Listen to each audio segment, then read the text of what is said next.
guys, welcome back to my channel. So, I wanted to do this video in honor of Banned Books Week.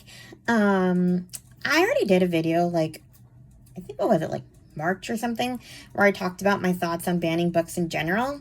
But I wanted to talk about my experience with an author that frequently has her books banned, and honestly, she should probably be like the poster child of banned books, because, like, her books are probably causing controversy from the get-go. Judy Blume.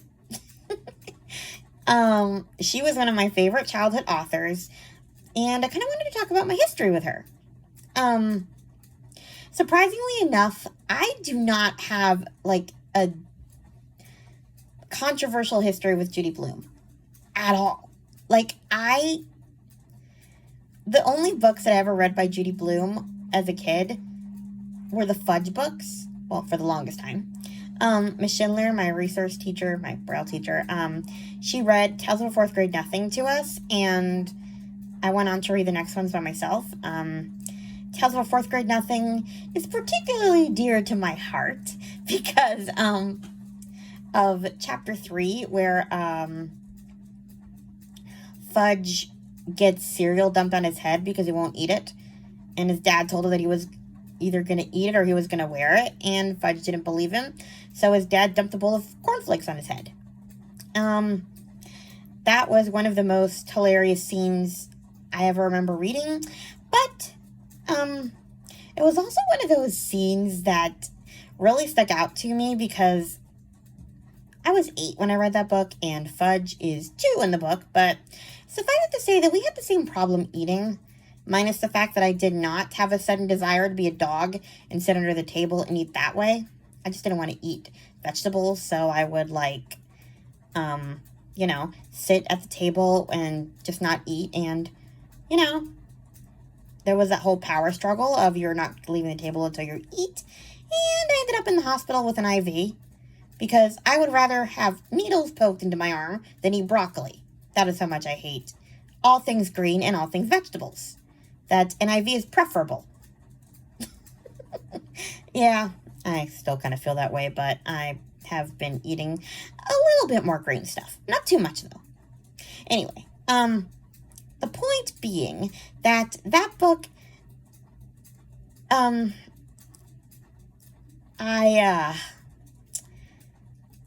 it sort of resonated with me because the day before Miss Schindler read us that book, I didn't want to eat soup, and Dad told me that I was going to wear it. Now, he had not read Tales of a Fourth Grade Nothing. He just said it because, it was a desperation thing. It was something to say out of desperation because I was on another hunger strike. That was how I tortured my parents as a kid.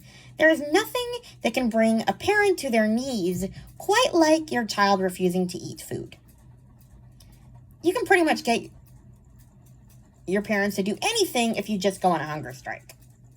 I mean, Because that is, like, the one thing you can control as a kid, food. Hence why there are so many eating disorders. I did not develop an eating disorder, but, I just knew that if I could scare them into not making me eat things after a while. But, yeah, Dad told me in this particular occasion that he was going to pour soup over my head, which, like I said, he did not mean. But the next day, when Miss Schindler read us the Fudge book, where Fudge's dad pours cereal over his head, it made me think that it was a distinct possibility, so the hunger strikes actually stopped after that. Although, to be fair, they stopped feeding me a lot of vegetables after that. But either way, I think that Fudge book definitely had an impact on my life. But, yeah, I was not really reading, like, all of the books that everybody else was reading when it came to Judy Blume.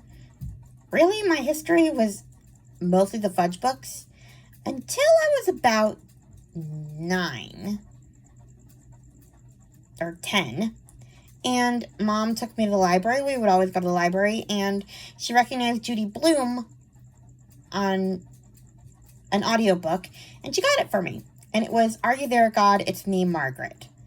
But Mom actually had no idea what this book was, so, she just thought it was Judy Blume, so she let me borrow it, not knowing that I would have a lot of questions about periods once I finished that book.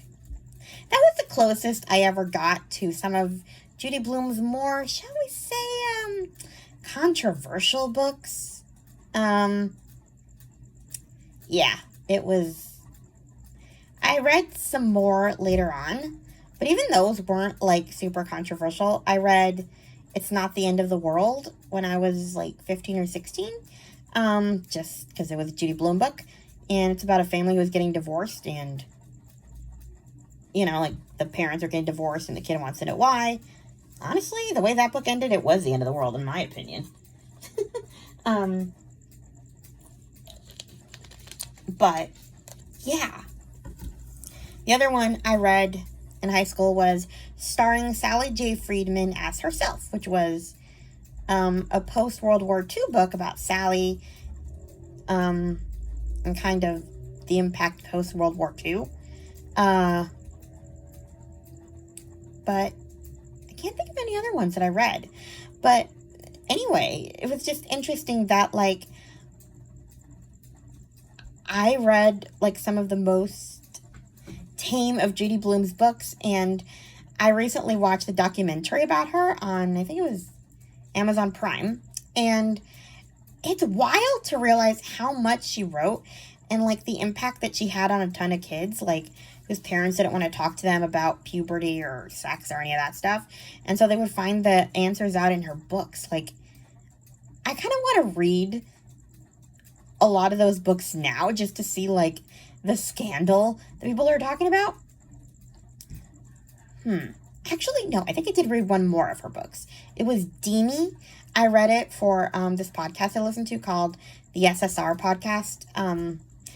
That podcast is basically where Allie, the host, she basically, kind of critiques children's books, talks about them and whether they would hold up today, in today's society, what's problematic about them and stuff. And she read Deanie, and woof. I'm so glad I did not read that book as a kid, because it was about scoliosis, and I have scoliosis, and basically the mom was heartbroken that the girl had scoliosis because she'd be ugly and she wanted her kids to be pretty models. So yeah, that would have given me a complex.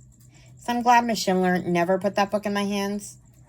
But yeah, it's just really interesting how I read books by an author whose books are have always kind of been problematic, and especially in this banned book culture, they're still banned in a lot of libraries, especially the ones about sex. I think there's one called Forever that I've not read, about a girl who loses her virginity or something. It's wild. But yeah, it's just crazy that she's known for all this stuff, and all I ever knew her as pretty much was the woman who wrote the Fudge books, which I'm honestly interested in rereading now as an adult. But it's crazy. To think about some of the things that happened in those books that went over my head. In Super Fudge, Fudge, who's 4 by then, is wanting to explain to everybody how babies are made because, his mom's having a baby. And he explains it to his preschool class. And, I need a movie of Super Fudge just so that so I can hear his explanation on how babies are made to an entire class of 4-year-olds. The horror of it. And he was telling everybody about how babies are made. But Judy Blume never actually specified how babies are made. And it was weird because when I read them as a kid, I never thought to ask. I never cared about how they were made or why it was such a big deal that he knew. Kind of just went over my head. But now, what did he say? Because he was telling everybody. I just want to know. I need all of the Fudge books to become a movie series. I heard that they're doing one about Tales of a Fourth Grade Nothing. I still have not seen Are You There, God? It's Me, Margaret.